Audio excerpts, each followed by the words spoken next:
이번 달 마지막 거래일입니다. 그럼 전일장 리뷰하면서 이슈들 체크하고 가시죠. 오늘의 키워드, 실적으로 탈출입니다. 그동안 하락세를 이어가던 양시장이 6거래일 만에 하락장에서 탈출했습니다. 기업들의 우호적인 1분기 실적이 속속 발표되면서 매수세가 들어오는 모습이었죠.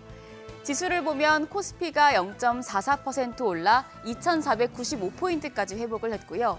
시장 상승은 코스닥이 더 강했습니다. 2.38% 올라서 전일의 하락분 만회하는 모습이었는데요. 850선에서 장을 마쳤습니다.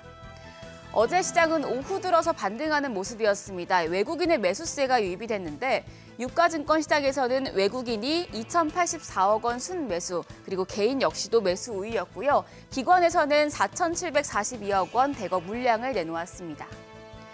코스닥 시장에서도 외국인이 580억 원 순매수, 그리고 기관도 1,141억 원 매수 우위 나타냈습니다. 반면에 이제 개인 9거래일 만에 순매수 행진을 멈추고 매도로 돌아섰는데요. 1,635억 원 매도 우위였습니다. 환율은 또 올랐습니다. 나흘째 연고점을 경신했어요. 서울 외환시장에서 달러 대비 원화 환율 어제보다 1원 70전 오른 1,338원에 장을 마쳤습니다. 글로벌 위험 회피 심리에 한국의 경제 펀더멘털에 대한 우려가 겹치면서 원화가 좀처럼 상승하지 못하고 있습니다. 시가총액 상위 종목 마감 상황입니다. 코스피 시총 10위권 가운데 삼성 바이오로직스를 제외하고 전 종목이 상승 마감했습니다.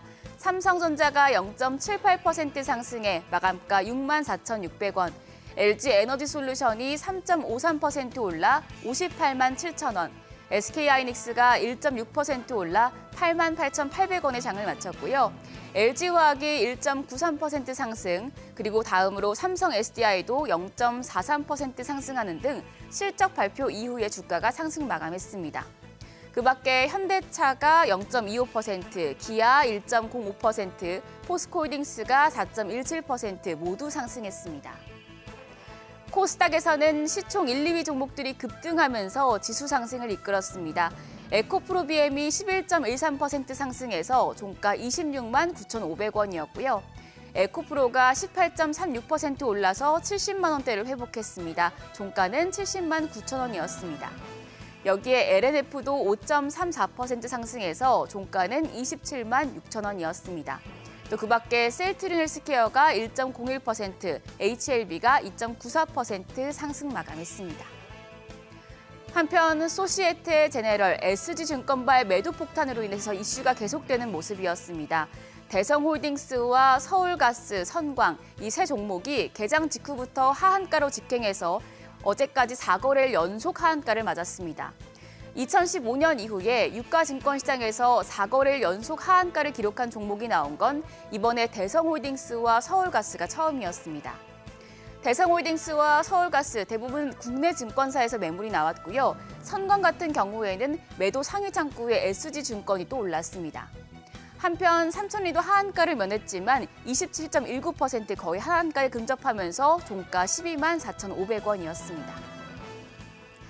시장 업종별로 보면 확실히 2차전지 관련 섹터가 오르는 모습이었죠. 윤석열 대통령이 일론 머스크 CEO를 접견했고 여기에 LG에너지솔루션과 삼성 SDI, LG화학 등 2차전지 주요 기업들의 실적 호조가 2차전지주의 상승을 이끌었습니다. 기계 섹터의 경우에는 두산밥켓의 어닝 서프라이즈 영향이 있었고요. 또 중국 시진핑 국가주석과 우크라이나의 젤렌스키 대통령이 통화를 했다는 소식에 우크라이나 종전 기대감이 커진 점도 긍정적으로 작용했습니다. 그 밖에 철강과 디스플레이 쪽도 시장 대비해서 상승하는 모습 보여줬습니다. 어제 여러 기업들의 실적이 발표됐는데요. 그중에서도 가장 주목을 받은 건 바로 전자업체들입니다. LG전자가 호실적을 발표하면서 14년 만에 삼성전자의 영업이익을 넘겼습니다. 삼성전자 올 1분기 매출이 63조 7,454억 원, 영업이익은 6,402억 원으로 집계됐습니다.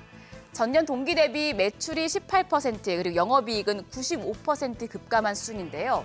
메모리 반도체 시장 업황 악화로 인해서 주력 사업인 반도체 사업에서 4조 원이 넘는 영업 손실을 냈습니다. 반대로 LG전자는 역대급 실적을 찍었죠.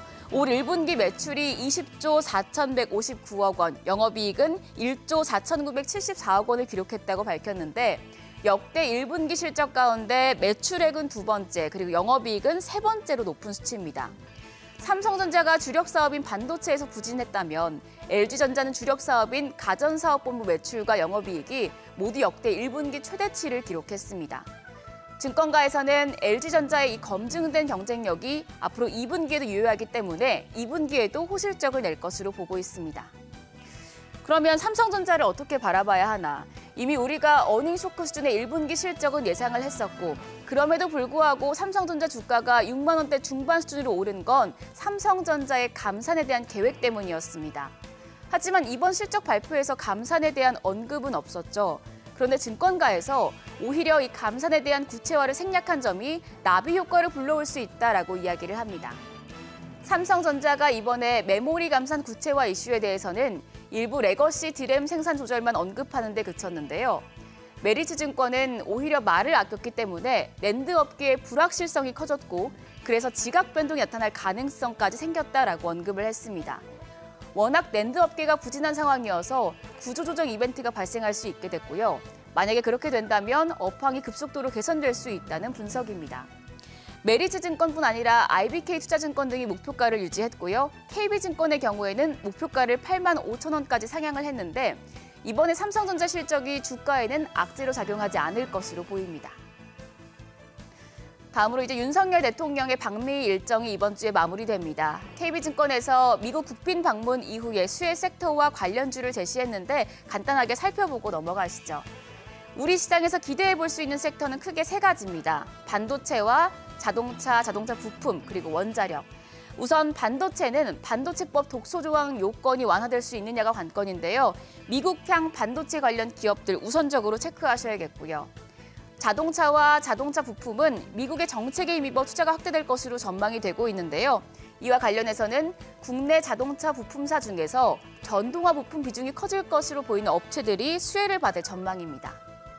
다음으로 원자력 섹터에서는 소형 모듈 원전, SMR 개발 사업을 두고 한미 양국이 여러 MOU를 체결했죠. 그래서 여기에서 참여한 기업들이 수혜를 받을 것으로 KB증권은 전망했습니다. 여기까지 시장 흐름 짚어봤습니다. 그럼 이번 주 마지막 거래일도 머니쇼와 함께 대응하세요. 어제장 오늘장이었습니다.